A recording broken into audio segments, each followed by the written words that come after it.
Hi guys, in the Dubai airport. The place is just bloody enormous, to be honest. So much going on. These lifts here are just incredible, really. And I think pretty much most times you got to go through this train system to get out to your gate. I'm a bit early, so I'm just waiting for my gate. So I'm just going to relax for a little while. Yeah, I had a really bad experience just now at a cab, trying to get a cab from my hotel out to the airport here. So I get out the front on the street. It takes a while before any cab will pick me up. The guy then stops in a car, and he says, "Where to?" It wasn't a cab; it was one of these just private guys in a car, and he says, "Where to?" I said, "I'm going to the airport." He says, "I'll take you." I said, "Well, do you take card?" He says, "Yes." But then again, at that stage we hadn't actually talked about a figure of how much money it was going to cost to get to the airport. It should only really cost about 50 dirhams from Dubai to get to Terminal 3, which is Emirates terminal at the airport. So anyway, it started getting a bit ugly because he said, "I've got to go and get gas and all that sort of stuff." I said, "Oh, no, so look, let's stop and let me out." So I left the side door, the rear door open while I got my bags back out of the boot. You got to be careful because if you shut the door and if he takes off, you've lost everything. Okay, you got to be pretty careful about that.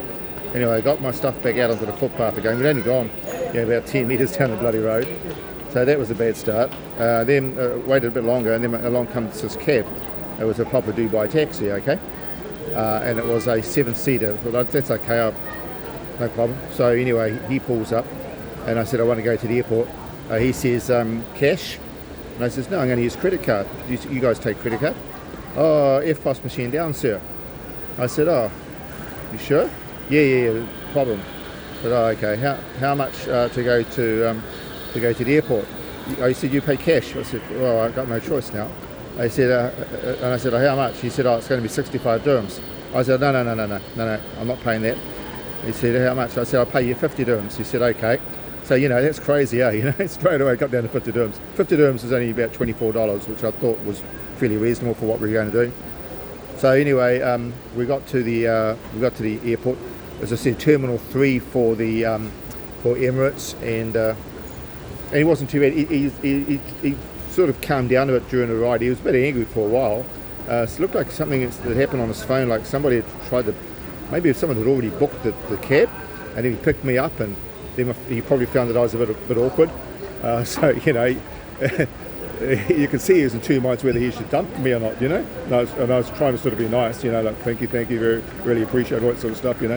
Anyway, about halfway through the ride, he sort of calmed down and asked me where I was from, and I asked him where he is from. He's from Pakistan, and we sort of, some silent patches, but we got ourselves to the airport. Terminal 3 arrivals, which is pretty, when I mean departures, where we depart. Where you come into the cab to depart, okay? Rightio. So it's upstairs, it's up a level, the car goes up a level. You go in there, and I needed to sort out my suitcase, had to rearrange my suitcase, all my stuff, so I could, get myself organised. Because, guys, I've been without any accommodation all day. It's actually quite difficult. You've got to sort of live without a home, basically, for a day. All I had was just myself, my small backpack, bottle of water, my phone. I carried my passport on me in case anything bad happened, and I had both phones with me. Everything was actually on me, so it was okay. But I had a shirt that I'd been wearing, and it was pretty wet, so I wanted to change that shirt to a clean shirt. So I did that at the hotel. They were pretty good at the hotel. They gave me a chit. Like they had a proper piece of cardboard, and they ripped it in half, and I had one half, they had the other half with the same numbers, and the luggage went into a special storage area with CBT closed circuit TV all around it. So I thought that was pretty well done at the York. They were very professional there, and let me get changed over a bit there as well before I went outside. It's just that when I went out the door, that's when things were bad. It was about 6 o'clock, nearly 7 o'clock at night, and it was getting dark. It was hard to see the cabs. They got little red lights on the roof. You've got to sort of look out for those. But every single cab that I kept flagging down, they all had somebody in them. Couldn't believe it. Oh my God. And it's quite hot too. So yeah, I don't know. That's just the way things go. You have your ups and your downs. So it's been a really good day. I got to the airport. Now I'm at the airport. The guys at Emirates, they can't do enough for you. I said, look, I know I'm early because I don't fly out to about midnight. She said, no problem. So I just want to get rid of my suitcase so I can just be light load. And I'm just going to hang around here for about 4 hours. So I'm going to find some coffee and sit down and use the Wi-Fi and all that sort of stuff, So yeah, that side of it's working out pretty well for me. Where I did have a bit of a pain going out to the Abu Dhabi today on the bus. Everything went really well there, but the damn bus had all the windows covered over with advertising, so it was all screened and you couldn't get the camera to run through it. So I missed out on some good footage. So I just said in one of the other videos, if you're into cars like I am, the best car dealerships and all of the fantastic exotics, McLaren and all the fancy ones, all the Lamborghinis and Ferraris, etc., are all on the main road. I think it's called King Faisal Road as you're leaving Dubai heading for Abu Dhabi, on the left-hand side as you're going out of Dubai, not far past the Mall of the Emirates area. If you have time, you want to probably have a day, you want to sort of drop down onto the ground from the metro and walk around some of those dealerships and kick a few tyres, They're all in these big air-conditioned, beautiful buildings. Oh, you can just imagine, gold and glass and crystal and chrome, all that good stuff. Anyway, thank you very much for taking the time to look at some of these sort of videos. I do appreciate it. I'm sort of doing it more just to give some people some ideas of, what they might be expecting if they come here. Basically, you should have good expectations and good experiences here in Dubai, in any of the Emirates of the United Arab Emirates. But definitely the situation in Egypt is completely different.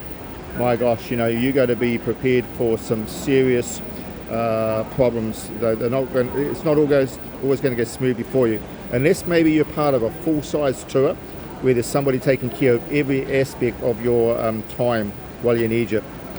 But if you're like me and do it on your own and sort of work it all through private tour guides and that sort of stuff, you got to have to be prepared to to pay pretty much what they ask of you. Otherwise, it can get a bit nasty.